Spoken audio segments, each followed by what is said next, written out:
Broadcasting live in high definition. This is KBAK Eyewitness News at 6. A winter storm is set to hit Kern County, and snow could possibly trickle down on the valley floor this weekend. And we bring you team coverage tonight, starting off with meteorologist Miles Musio on the latest on what to expect this weekend. And reporter Tom Murphy explains how you can prepare for the cold weather. But first, Eyewitness News reporter Kendall Nunley is live at the Grapevine with what drivers could potentially face this weekend. Kendall? Courtney, Kurt, the snow hasn't started falling yet, but believe me, temperatures are dropping, and they're dropping fast.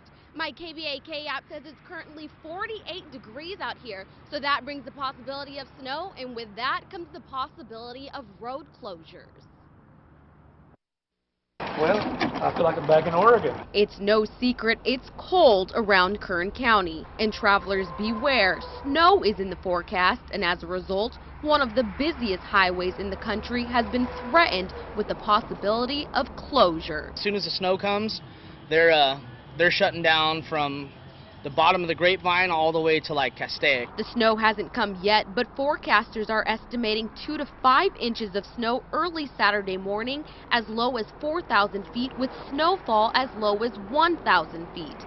Conditions that have impacted the Grapevine in the past and are sure to bring on an understandable nightmare for travelers this weekend. That's why I came down today, to try to avoid snow and rain. Okay. I'm from Oregon, so I'm used to snow, but not driving this. Hopefully, if we don't get caught in it, we'll get back home. The California Highway Patrol will be on high alert, watching weather and road conditions, especially Saturday morning. If we do get a heavy snowfall, or if the temperatures, depending if they drop rapidly and the roads ice over, we want to prevent crashes. And Grapevine travelers aren't the only ones threatened with closures this weekend. And we've got Highway 58 through the Tehachapis, and also Grocery Grade, which is up near west of Maricopa. So a word of advice from high elevation locals: stay home and not drive, because we've seen so many accidents, and we've been here 13 years, and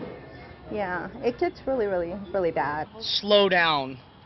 Always slow down. Now, as you can see, traffic on the Grapevine is still flowing, but that can all change by tomorrow morning. For a full list of closures, call 1-800-GAS-ROADS. That's 1-800-GAS-ROADS. Live at the Grapevine, I'm Kendall Nunley, Eyewitness News. Now, for a look at your first weather, here's Miles. Well, Kendall, we are looking at this weather system coming down, not so much tonight, but first thing tomorrow morning. And when that happens, it'll be cold, and we could even see some snow mixed in with rain onto the valley floor. I'm not expecting any significant accumulations of snow here in Bakersfield, but just above us, probably 1,500 feet and above, there could be some snow, 1 to 3 inches above 2,500 feet, and up to 4 or 5 inches possible on the Grapevine. And then it's going to be very windy as we push through the day tomorrow in the Kern County desert. Could see gusts up to 55. And then after all that, it looks like we're going to clear out and get very cold again Sunday, Monday, Tuesday morning, with the temperatures right back down into the low 20s. 43 right now outside, moderate air quality. Sky's generally fair. We've got a 22-degree dew point. That'll give you some idea of how dry it is and how cold it could get tonight.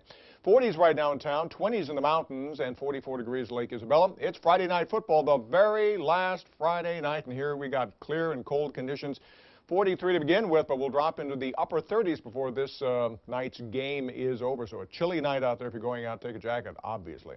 It's going to be a cold night. Temperatures will drop to about 35 degrees and then kind of stay there after midnight. Rain and snow mix starting probably a little bit before 7 o'clock, maybe 5, 6 o'clock in the morning. And then snow in the mountains. There could be locally heavy, and then we'll see maybe up to 2 to 5 inches of snow at the pass levels by late tomorrow morning. So a lot of people are getting ready for this winter storm, and Tom Murphy is out in the elements right now talking to some of them. Tom, where are you? Yeah, Miles, we're out here in central Bakersfield, and while everybody is kind of keeping their eyes on the skies, one local power company is keeping their eyes on the trees and making sure they don't cause any power outages. Quite a character. It is going to be a fast-moving storm that'll get here first thing Saturday morning. Eyewitness News Chief Meteorologist Miles Muzio says there's a chance Bakersfield could see its first snow since 1999. With some rain in the valley and mixed in with a little bit of light snow. Not expecting a blizzard here, but it'll be at least a novelty. But the novelty of potential snow could overshadow the potential of power outages. So PG&E is getting ready for this storm. 13% of overall outages are caused by vegetation. That's why PG&E invests more than $180 million a year to keep vegetation away from power lines. PG&E had contract crews out Friday morning, trimming trees so they aren't affected by expected rain and strong winds. If you do lose power, PG&E has some tips on how to prepare. Have flashlights ready. Keep your thermostat set at 68 during the daytime and 55 at night. Close your drapes, blinds, and shades to help retain heat. These methods, like the tree trimmings this morning, will help keep you safe during the storm. We hopefully. Now, a couple other tips if you are in the storm. If you're driving, keep an emergency kit with blankets and snacks and stuff like that in case you're temporarily stranded. Now, if for whatever reason you do lose power, just like we just did there, be ready for it. And PG&E says to call 1-800-PGE-5002. Of course, always check BakersfieldNow.com as well for the latest info on the storm.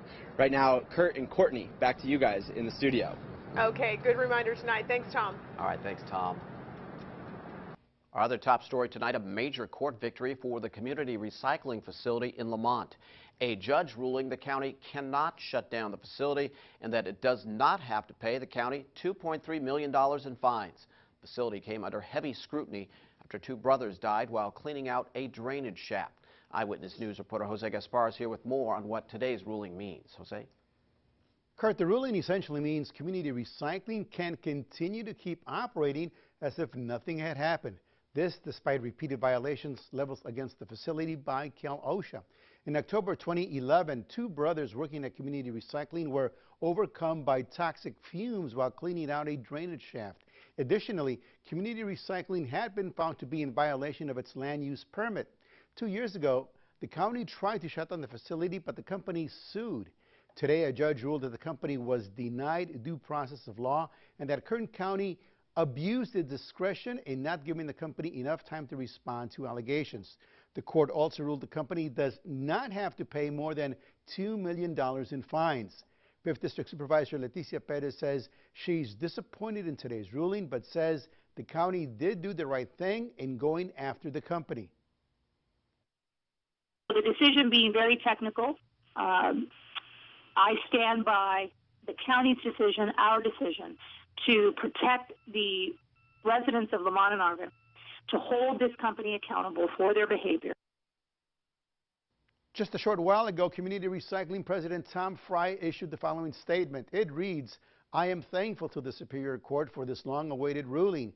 We are eager to move beyond the legal process and forward onto building and fostering positive working relationships with Kern County elected and community leaders." And finally, Supervisor Leticia Perez says the county will have to decide whether to appeal the decision. Courtney? Thanks, Jose. The suspect involved in Wednesday's officer-involved shooting was arraigned in court today. 23-year-old Eric Miles Jr. is charged with robbery, conspiracy, evading, and assault. Police say Miles and 3 others met with a person they met online, intending to make a sale. Instead, police say they robbed the victim of an undisclosed amount of cash. They say the suspects then left the scene and refused to stop for officers. That's when shots were fired. Miles spoke with Eyewitness News from behind bars and says he didn't stop the car because he was afraid for his life. I wasn't going to take off. I wasn't going to leave at first until the car started getting shot at. Once bullets started coming to the car and I felt I got shot, I'm not going to lie, I felt like my heart dropped to my lap and I just took off. 29-year-old Brandon Burns was also charged with robbery and conspiracy and will be arraigned on the 19th. A man convicted of killing a 3-year-old boy sentenced to 25 years to life in prison today. 27-year-old Dustin Weed found guilty of first-degree murder, willful cruelty, and assault on a child. A coroner's report says James Lee Fanisher died from blunt force trauma.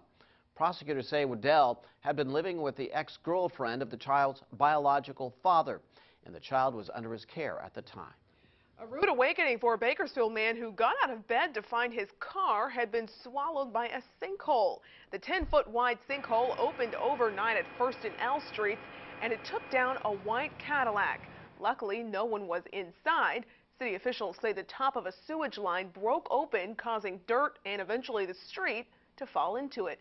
Bad news for the owner. The city had already planned on fixing the line next week. No word yet on whether he'll be receiving a new car.